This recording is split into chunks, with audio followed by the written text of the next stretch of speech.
we're going to look at Genesis 1, and we're going to talk about creation and its intersection with ancient Near Eastern culture, critical issues, and things like that. Certainly, creation is a critical issue, really twofold. It's critical for us to understand it. You can't really understand a book if you just gloss over the first few pages of the introduction. So you want to get your hands around that. It's also critical in that it's hotly debated. There are a lot of questions about it, and I can't imagine teaching a class on the Pentateuch without discussing it a little bit. Let me, first of all, turn your attention to ancient Near Eastern creation mythology. This is my attempt, by the way, to put this in a little bit of context. I know we're using that word a lot tonight, but to situate this in some context, because the world that the Israelites are living in is not out on an island. They're not divorced from the cultures and the people around them.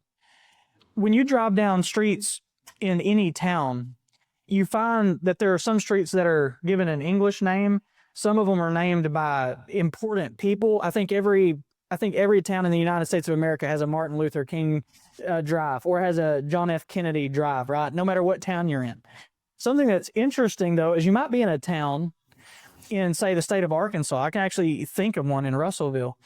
And when you're in Russellville, you'll be driving down the road and there's a Cleveland Street.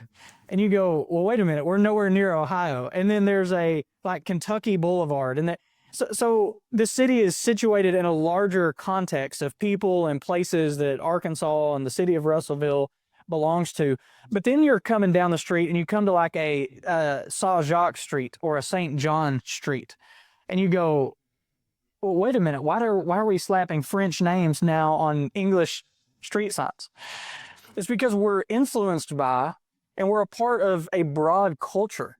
And the Israelites were part of a culture. They weren't living in a siloed, isolated place in the Near East. As a matter of fact, what we're thinking of here in Genesis 1, or Genesis 1 through 11, they're living in a culture that's not even theirs.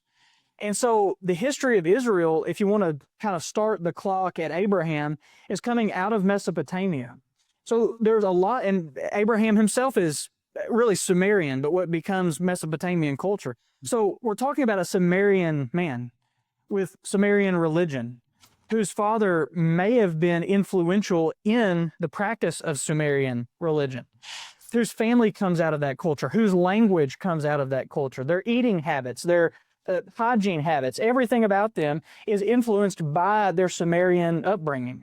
And then they begin to travel, he and his descendants, through the land of Canaan, and they're interacting with what are also Near Eastern cultures, but they're vastly different.